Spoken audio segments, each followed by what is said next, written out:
வணக்கம் மக்களே, இன்னைக்கு நம்ம என்ன பார்க்க போறோம்னு பார்த்தீங்கன்னா பிளெயின் தோசை.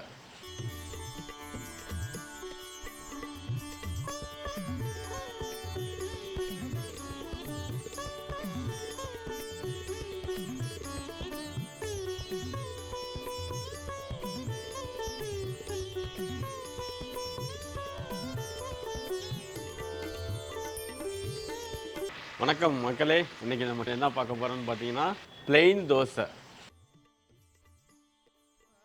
வாங்க அதுக்கான தேவையான பொருட்களை பார்த்துடலாம். இட்லி அரிசி, குண்டரிசி 1/2 கிலோ, வெள்ளை உளுத்தம் பருப்பு 100 கிராம், கடலை பருப்பு 100 கிராம், வெந்தயம் 1 டேபிள் ஸ்பூன், உப்பு தேவையான அளவு, ஆயில் சன்ஃப்ளவர் ஆயில் தேவையான அளவு, மைதா 50 கிராம். இப்போ வந்து பார்த்தீங்கன்னா தோசைக்கு மாவு ஊற வச்சு அரைச்சி அது புளிக்கணும். ஸோ ஓகேவா, அதனால நேற்று நைட்டே வந்து நாங்கள் மாவு ஊற வச்சிட்டோம், காலையில் அதை அரைச்சிட்டோம். இப்போ நம்ம தோசை விட போகிறோம். ஓகேவா, மாவு ஊறுறதுக்கு ஒரு 5 ஹவர்ஸ், மாவு புளிக்கிறதுக்கு ஒரு 5 ஹவர்ஸ், மொத்தம் பார்த்தீங்கன்னா ஒரு 10 ஹவர் ப்ராசஸ் ஆகிருக்கு. இப்போ அந்த மாவு கூட என்னென்ன மிக்ஸ் பண்ணி நம்ம தோசை ஊற்ற போகிறோங்கிறது தான் கான்செப்ட்டு.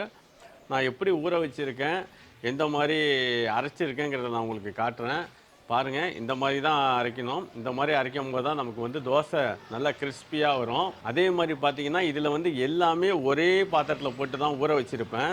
இட்லி அரிசி, உளுந்து, கடலைப்பருப்பு, வெந்தயம் எல்லாத்தையும் ஒன்றா ஊற வைக்கணும். எல்லாருமே தனித்தனியாக இட்லிக்கு ஊற வைப்போம். ஆனால் இது தோசைக்கு வந்து பார்த்திங்கன்னா ஒன்றா தான் ஊற வைக்கணும்.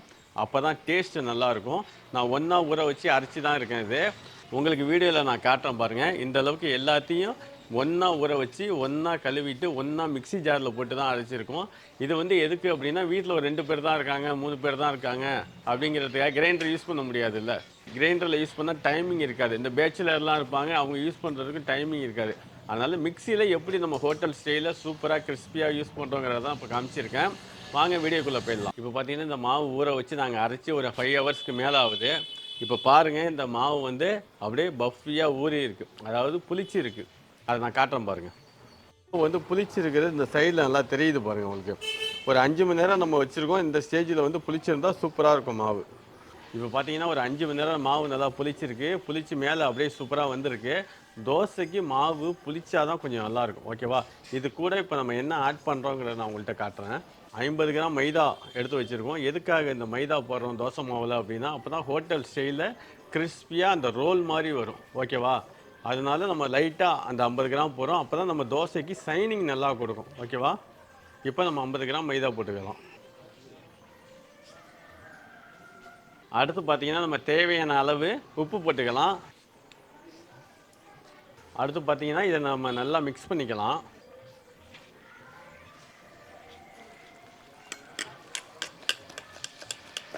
இந்த மாதிரி நம்ம வந்து தோசை மாவை நல்லா அடித்து கலக்கணும். அடித்து கலக்கும் போது தான் பார்த்திங்கன்னா இந்த மைதா எல்லாம் மிக்ஸ் ஆகும். இப்போ பார்த்திங்கன்னா இந்த ஸ்டேஜில் தான் நம்ம மாவு வச்சுக்கணும். இப்போ பார்த்திங்கன்னா மாவு இந்த மாதிரி தான் கரைச்சிக்கணும் நம்ம தோசைக்கு. இப்போ தெரியுதா உங்களுக்கு? இந்த மாதிரி நம்ம நல்லா மிக்ஸ் பண்ணிவிட்டு இதை வந்து நம்ம ஒரு 10 நிமிஷம் ரெஸ்ட்டு விடணும்.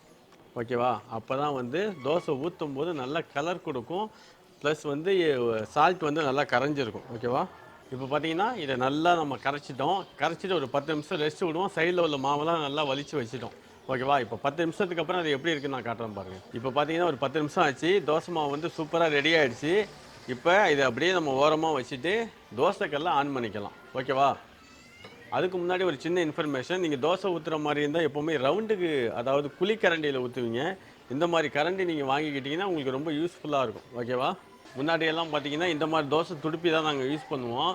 இதால் தான் நாங்கள் எடுக்கணும். ஆனால் இப்போ பார்த்தீங்கன்னா இந்த மாதிரி பட்டை எல்லாருமே இப்போ யூஸ் பண்ணிட்டாங்க. தோசை வந்து இதில் நீங்கள் எடுத்திங்கன்னா கிளியவே கிளியாது. அப்படி கிழிஞ்சாலும் அட்ஜஸ்ட் பண்ணி எடுத்துடலாம். ஓகேவா, இது மாதிரி யூஸ் பண்ணுறது இப்போ ஹோட்டல் எல்லாமே. நீங்கள் வீட்டுக்கு இது மாதிரி தேவைன்னா இவ்வளோ பெருசு இருக்காது, இதிலே பாதி உள்ள சைஸ் இருக்குது. அதை நீங்கள் வாங்கி வச்சிங்க, ரொம்ப யூஸ்ஃபுல்லாக இருக்கும்.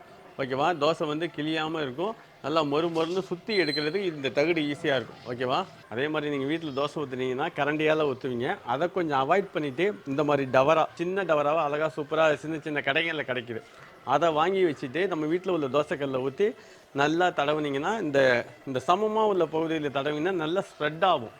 ஓகேவா, அப்போ வந்து தோசை இன்னும் சூப்பராக இருக்கும். ஓகேவா, இந்த மாதிரி இது மேக்ஸிமம் யூஸ் பண்ணுங்கள். தோசை போடுறதுக்கும் ஈஸியாக இருக்கும், சாப்பிட்றவங்களும் விரும்பி சாப்பிடுவாங்க. இப்போ பார்த்தீங்கன்னா, இந்த சின்ன சின்ன டிப்ஸ் எல்லாம் சொல்லியிருக்கேன். பெரிய டிப்ஸ் இல்ல, சின்ன சின்ன டிப்ஸ் தான். இதெல்லாம் நீங்க கொஞ்சம் ஃபாலோ பண்ணாலே தோசை உங்க வீட்ல சூப்பரா இருக்கும். ஏன்னா தோசை இல்லாத வீடு இருந்ததா சரித்திரமே கிடையாது. வாரத்தில எப்படியா இருந்தாலும் 4 நாள், 5 நாள் தோசை தான். அதுக்காக தான் இந்த வீடியோ போடுறோம். கண்டிப்பா இத யூஸ் பண்ணுங்க.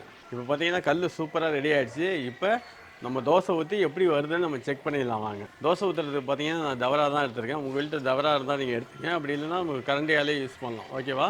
இப்போ நம்ம தோசையை போட்டு பார்க்கலாம் எப்படி வருதுன்னு. இப்போ மாவு எடுத்து ஒரு தோசை எப்படி வருதுன்னு பார்க்கலாம்.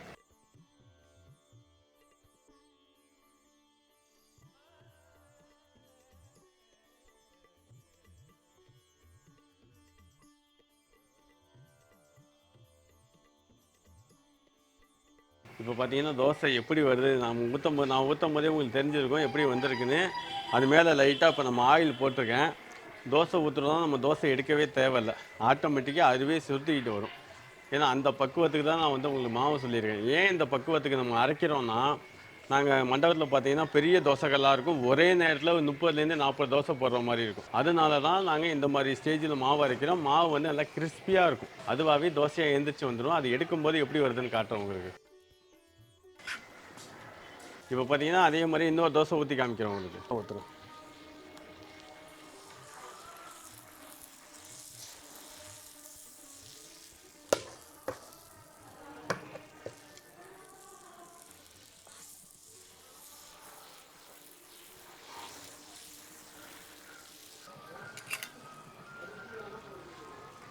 இப்போ பார்த்தீங்கன்னா நம்ம 3 தோசை ஊற்றிருக்கோம். 3 தோசையும் எப்படி இருக்குன்னு பார்க்கலாம் வாங்க.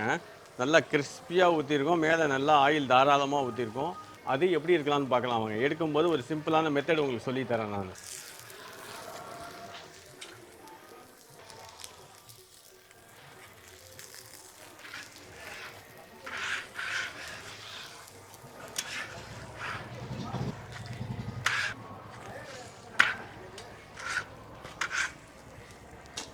இப்போ பார்த்தீங்கன்னா நம்ம சூப்பராக ஒரு தோசை ஊற்றுவோம். வீட்டு ஸ்டைலில் எப்படி ஊற்றலான்னு ஃபஸ்ட்டு ஒரு சின்னதாக ஒரு தோசை ஊற்றி காமிக்கிறேன்.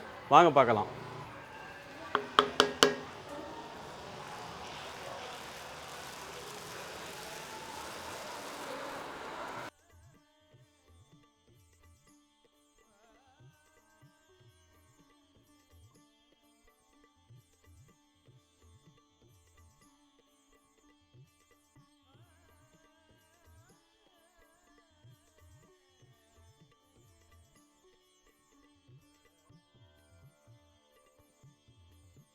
அந்த தோசைக்கு முக்கியமானது என்னன்னு பார்த்தீங்கன்னா, அந்த கலரு ப்ளஸ் அதோட கிறிஸ்பி தான் வேறு லெவலில் வந்திருக்கு. பார்க்கும்போதே உங்களுக்கு தெரியும். இந்த பிளேட்டில் அடுக்கிட்டு உங்களுக்கு நான் காமிக்கிறேன்.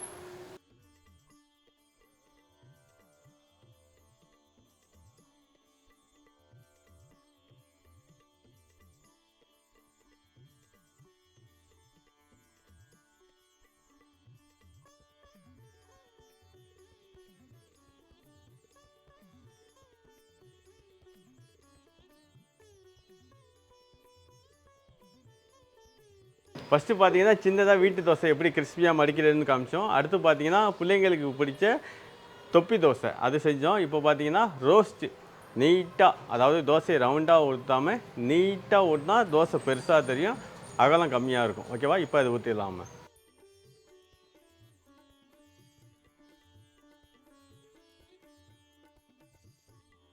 இப்போ பார்த்தீங்கன்னா, தோசை ஃபுல்லாக பிளேட்டு. அதுவும் இல்லாமல் கீழே வேறு ரோஸ்ட் வந்து ரோஸ்ட் ஆகிட்டு இருக்கு.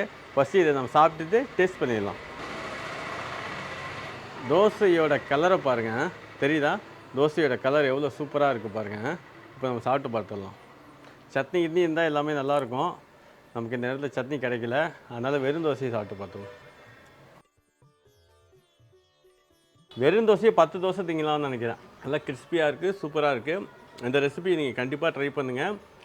ட்ரை பண்ணிவிட்டு ஃபீட்பேக் எப்படின்னு சொல்லுங்கள். இதே மாதிரி ஒரு நல்ல ரெசிபியோடு சந்திக்கும் வரை நன்றி, வணக்கம். வணக்கம், என்னுடைய பேர் கண்ணன். நம்ம Kannan A to Z catering சர்வீஸ்னு 20 வருஷமாக பண்ணிகிட்ருக்கோம். வெஜ் அண்ட் நான்வெஜ் ரெண்டுமே சூப்பராக பண்ணி கொடுத்துட்ருக்கோம். நீங்கள் எங்களை தொடர்பு கொள்ள வேண்டிய முகவரி பார்த்தீங்கன்னா, Kannan A to Z catering service, Darasuram, Kumbakonam. என்னோட கான்டாக்ட் டீட்டெயில்ஸ் பார்த்தீங்கன்னா 7904932683. இன்னொரு நம்பர் பார்த்தீங்கன்னா 9843608341.